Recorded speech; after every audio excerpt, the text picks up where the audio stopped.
Perkenalkan, nama saya Revan Farid, mahasiswa UIN Sunan Gunung Jati, jurusan Manajemen Dakwah, kelas 2C, akan memenuhi syarat ujian akhir semester.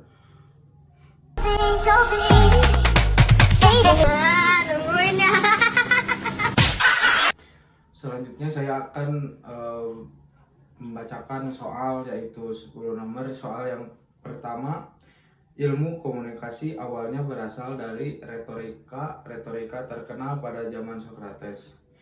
Benar, retorika memang merupakan akar dari ilmu komunikasi, terutama dalam konteks persuasi dan orasi publik. Tokoh-tokoh seperti Socrates, Plato, dan Aristoteles sangat berpengaruh. Aristoteles bukan menulis buku berjudul retorik yang menjadi rujukan klasik dalam studi komunikasi. Soal nomor 2, perkembangan ilmu komunikasi sebelum masa prasejarah masuk pada tahapan manusia. Perlu diluruskan, tidak ada sebelum masa prasejarah.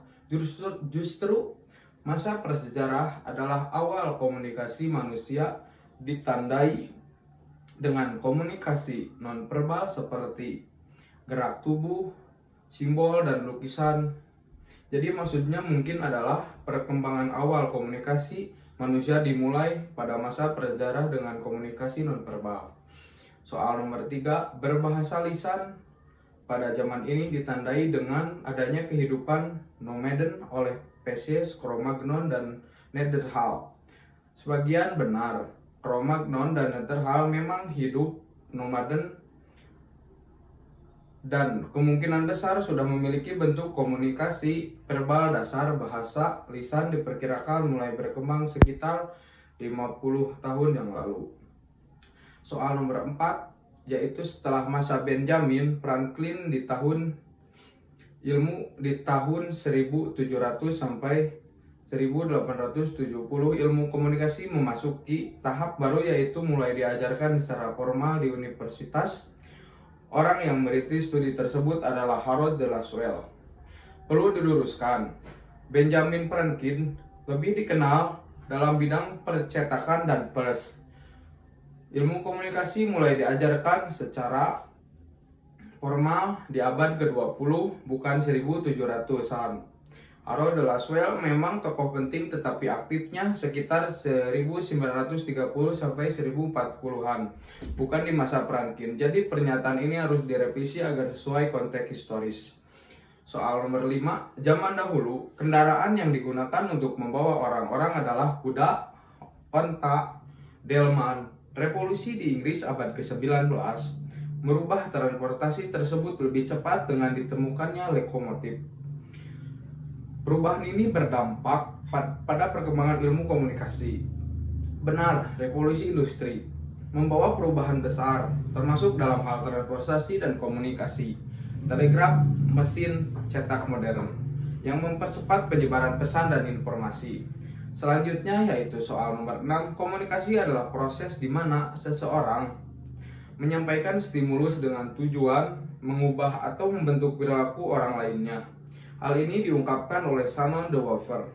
Kurang tepat, Shannon de Waver tidak menekankan pada mengubah perilaku, tapi mereka fokus pada model matematis komunikasi source transmitter channel receiver destination. Pernyataan tentang mengubah perilaku lebih cocok untuk Kaplan atau Lasswell. Pertanyaan nomor 7, yaitu komunikasi merupakan proses suatu ide dialihkan dari sumber kepada penerima dengan maksud untuk mengubah tingkah laku mereka. Hal ini diungkapkan oleh Everett M. Roger. Benar, Everett M. Roger dikenal dengan teori difusi inovasi yang memang membahas bagaimana informasi atau ide menyebar dan mengubah perilaku penerimanya. Soal nomor 8, komunikasi sebagai tindakan satu arah, artinya komunikasi berlangsung secara diadik. Hal ini dikarenakan adanya hubungan timbal balik pada saat berkomunikasi. Bertentangan. Komunikasi satu arah artinya tidak ada umpan balik. Misalnya televisi, radio. Komunikasi diadik berarti dua arah dan melibatkan interaksi langsung.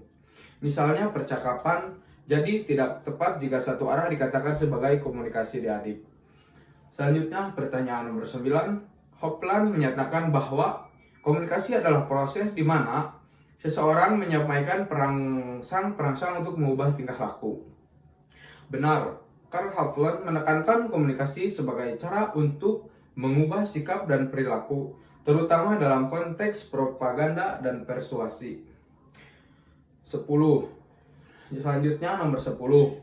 Apabila komunikasi dianggap sebagai proses linier, maka kurang sesuai dengan konsep komunikasi tatap muka. Jika komunikasi tersebut linear saja, maka orientasi hanya akan berpusat pada sumber. Konseptualisasi komunikasi tersebut termasuk ke dalam komunikasi sebagai interaksi. Sebagian benar, tapi perlu klarifikasi. Model linear menekankan satu arah, pengirim pesan penerima. Komunikasi tatap muka lebih cocok dijelaskan dengan model interaksional. Ada umpan balik atau bahkan transaksional. Peserta saling mempengaruhi. Jadi, yang lebih tepat adalah jika komunikasi hanya dianggap linear, maka tidak mencerminkan komunikasi tatap muka yang berlangsung dua arah secara interaktif. Oleh karena itu, komunikasi tatap muka lebih cocok dengan model interaksional atau transaksional. Dicukupkan sekian tugas akhir semester